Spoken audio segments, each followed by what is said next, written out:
2 Kings chapter 2, starting at verse 13. It says, He took up also the mantle of Elijah that fell from him and went back and stood by the bank of Jordan. And he took the mantle of Elijah that fell from him and smote the waters and said, Where is the Lord God of Elijah? And when he also had smitten the waters, they parted hither and thither, and Elisha went over. Let's pray. Our gracious Heavenly Father, we come to you once again this morning. We just thank you so much for your word. Father, we pray that you would be here with us today. Father, just bless us for being here. Father, may we take what we receive here today and leave here and be better people for you because of it. In Jesus' name we pray. Amen. There are two characteristics of Elisha that I want to look at this morning. One, he was a man that was used mightily by God.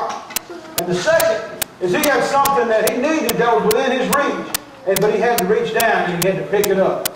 This morning, I want you to know that it doesn't matter how much glory, how much power, how much peace, how much joy, and how much prosperity surrounds you and is within your reach if you're not willing to reach down and to pick it up.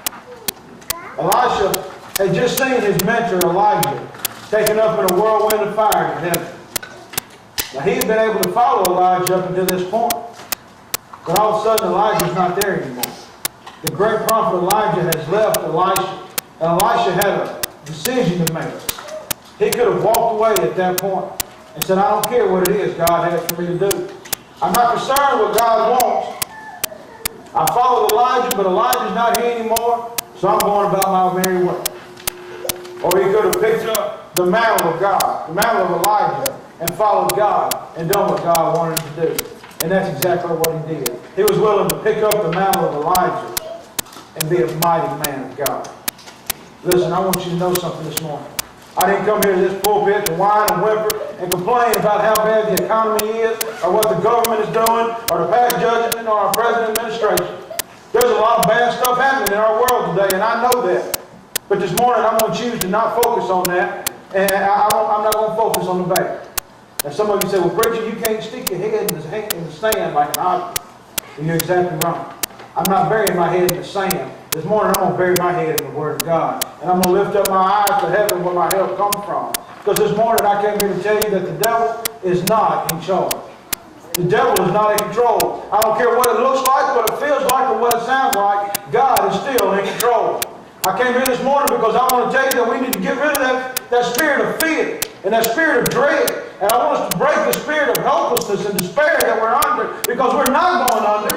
I came here this morning to tell you that I don't care what the gas prices do, or what health care does, what Social Security does, or what the retirement plan does, or anything else does. God is still in charge. The earth is the Lord's, and the fullness thereof. This church is just like the Noah's Ark in the Old Testament. In Noah's Ark, the waters rose. And the higher the waters went, the higher the ark went. And as the world was covered in water up to the highest mountaintop, the higher it went, the higher the ark went. And that's exactly what we need to be as in the church. When the waters get high and the waters fill up and people are in despair and people don't know where else to turn, they need to know that they can turn to the church and they can look at us as children of God and that we have the answers that they're looking for. Y'all, it's time for us to shine. I know that times are hard, but when the times are at their hardest, that's when we need to be on top. That's when we need to be able to shine our light of Jesus into the world so that they can look at us and know that we have something to offer that they need. Some of you say, well, I just don't understand why God has put me in this position. I don't understand why God has placed me in this place in this time. Why has God done this to me? Well, I'm going to tell you why. Because God, in His infinite wisdom, placed you right where you are, right here, right in the middle of these difficult times, and He gave you a job to do. So that means that God must think that you can do that job, because He's promised to empower you to be able to do it. The reason God has placed you where you are is because God believes in you. God has something for you to do, but He's not leaving you alone. He'll give you the power to get it done. But God believes in you. Listen, God put Ezekiel in the middle of a valley full of dry bones, because God knew that Ezekiel would transform that situation. You see, one lone prophet combined with the Word of God transformed that valley of dry bones into a mighty army. Listen, I don't know what situation you're in. You might be the only Christian in your family. You may be the only Christian at your job. You might be the only Christian at your school. I don't know. But I know that if that's the way it is, if that's where God has placed you, then you're there for a reason. You're there because God believes in you. And God knows that with His power, and with His strength, and with His help, that you can make a difference in the life of someone else. Listen, y'all, for too long, God's people have shuffled around with their heads down and their backs scooped over and about to step on their bottom lip, crying and complaining about what's going on. Listen, I didn't say things weren't bad. I didn't say I don't know what's happening in our government, or I'm not aware of the tragedies that's shaking our world. What I'm saying is greater is He that is in me than he that is in the world. What I'm saying is that I know whom I have believed, and I am persuaded that He is able to keep that which I've committed unto Him against that day. What I'm saying this morning is that God is for me, then who can stand against me? Listen, I know the world is shaking. There's earthquakes and there's tsunamis and tornadoes every time we turn around. There are financial storms that are shaking our national economy. But I want you to know that we're not in this world. We're in the world, but not of the world. Listen, we are children of God. And because of that, we have an unshakable kingdom that's built on an unshakable foundation that's ruled by an unshakable king. Jesus said in Matthew 16:18, "Upon this rock I will build my church, and the gates of hell shall not prevail against it." Psalm 46:4 said, "God is our refuge and strength and a very present help in trouble. Therefore will not we fear, though the earth be removed, and though the mountains be carried to the depths of the sea." Y'all think about that. The earth removed and the mountains be carried to the depths of the sea. That's landslides. We've seen landslides. Then it says, "Though the waters thereof roar and be troubled." That's tsunamis. We've had tsunamis. Though the mountains shake with the swelling thereof. There's volcanoes, and we've had volcanoes. We've had all these things, but that's okay because God ain't left it. God is still with us, and He's still taking care of us, just like He promised us He would in His Word. Listen, while the world is in turmoil, that's our time to shine. Isaiah 61 says, "Arise and shine, for thy light is come, and the glory of the Lord is risen on thee. For behold, the darkness shall cover the earth, and gross darkness the people. But the Lord shall arise upon thee, and His glory shall be seen upon thee." In other words, God said, listen, now this was to get real dark up in here. But my light's going to shine through you. I'm going to give you my light. And then He said, when I put my light on you, then the rest of the world's going to see that light. And they're going to be drawn to you. They're going to be attracted to that light. Y'all, this is no time to tone it down. This is no time to slow down our praise. And there's no time to worry about being politically correct or socially acceptable. This is not the time to hide in the cave or to backpedal on our faith. This is the time to arise and shine. This is the time that we need to stand up and stand out. This is the time that we need to be able to speak the Word of God with boldness and with authority and with power. All of us. This is the time that we need to declare ourselves. Moses demanded in the book of Exodus that who is on the Lord's side, declare yourself and make it clear which side you're on. Elijah demanded the same thing. He said, choose one side or the other. Either serve God or serve Baal. But stop flip-flopping back and forth and make a decision. Jesus said that he who is not for me is against me. And if you're not gathering with me, then you're scattered wrong. I want to put it to you another way. Either you're part of the solution or you're part of the problem. Listen, if you're on God's side and you're part of the solution, you can make a difference. People are watching you just like they watched Elisha to see if you really live what you say you believe. Can you really do what you say you can do? They want to know Elisha. Can he really divide the Jordan River? Can he raise the dead? Can he cast out the devils and heal the sick? Can he prophesy fire from heaven? Elisha picked up the mantle of Elijah and he put it on. And he said, yes, I can because God is with me. And God will help me just like He helps Elijah.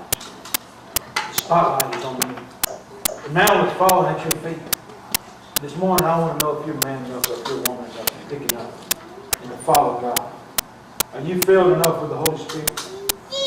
Are you faith-filled enough? Are you bold enough? Are you courageous enough to pick up that mantle and walk it out and work it out? Or are we just a wannabe? Y'all don't want to be it? A wannabe is somebody who wants all the title and the position and the prestige and the recognition and the miracles and the glory, but they don't want to pay the price. The mantle of Elijah was more than just a piece of cloth he wrapped around his shoulder. It symbolized everything that the man was. It represented his sacrifice, his commitment, his faith, his love for God, his consecration, and his power. When Elijah picked up that mantle, he was saying, I'm stepping up. I'll pay the price. I live the life. Amen. From this day forward, I am who this mountain says I am. This morning, I want to know, will you pick it up? It's falling within your reach, and now it's up to you whether or not you'll pick it up. So if you pick up this mountain, you're saying to God that you're committed. You're saying, I'm the real deal. I'm anointed, I'm appointed, and I'm chosen by God. You're saying, I'm in the game. I'm not just a spectator on the sideline. You're saying, I'm choosing God's side. I choose truth and holiness and faithfulness and obedience.